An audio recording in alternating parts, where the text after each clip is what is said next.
art afraid. Not to kill him, having a warrant, but to be damned for killing him, from the which no warrant can defend me.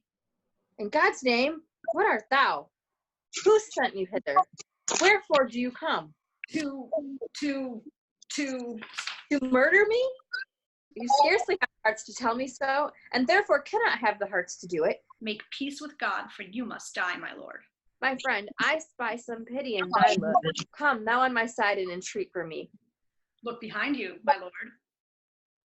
Take that and that. A bloody deed and desperately dispatched. How fain like Pilate would I wash my hands of this most grievous murder. Too bad it wasn't just a second murder. He would have lived. Right? Right. You'll know with the conscience. It kind of gives a backstory into, you know, how people think about when they're paid to do a job. Do you just stop in the middle of it because you were asked to? No. You keep going. You can set your heart to something and then really not be able to do it. There's still like good in every person.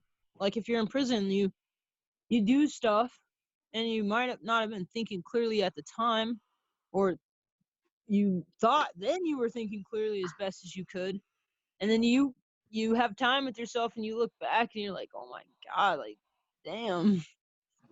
There's this principle that says that people are doing the best they can at every given moment. Mm-hmm. So each of these characters is doing the best they can at that given moment, considering like their experiences, their trauma, their past, and they're making the decisions that they think are worthy at that moment. The other thing I thought was kind of interesting too is like, so you have these murders and then like they're getting ready to kill this dude, and Clarence is all spitting out like scripture and like, you know, you're gonna go to hell and all this, like, you know, talking about God and stuff, but like really he's kind of hypocritical in a way because he's done the same shit. Sometimes you don't think about the regret until it's a little too late. Do you think he knows it's too late? Yeah.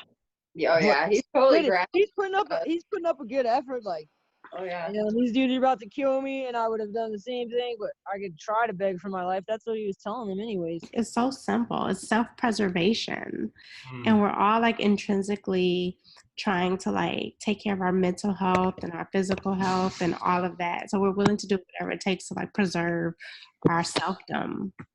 If you want to keep living, even a little bit, you'll ask, you'll do whatever it is to try to see if you can get that out. He's trying a different tactic. Like with almost everything he says, he's just switching. He doesn't say anything twice. It's like this constant maneuvering that he's trying to do. Like if you picture, like if Clarence is really, this is Clarence. I don't have a little set model, but if this is Clarence kind of saying to the second murderer, I don't have three hands, but then this is Clarence now. And so the second murderer doesn't actually have to do anything because the first murderer says, dude, you didn't help me. I'm totally telling the Duke of Gloucester, right? Mm-hmm. Look behind you. Oh, I feel really bad. Dude, you didn't help me. I don't know. That's how I see it in my head. Mm-hmm. With a pen and two fingers. As we're rereading this, I'm like, dang, like there's so many other parts that I like now.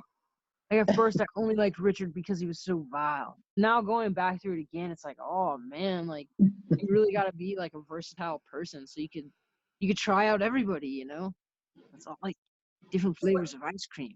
So what you're saying is you want to do a one-woman version of Richard III? That's what I heard.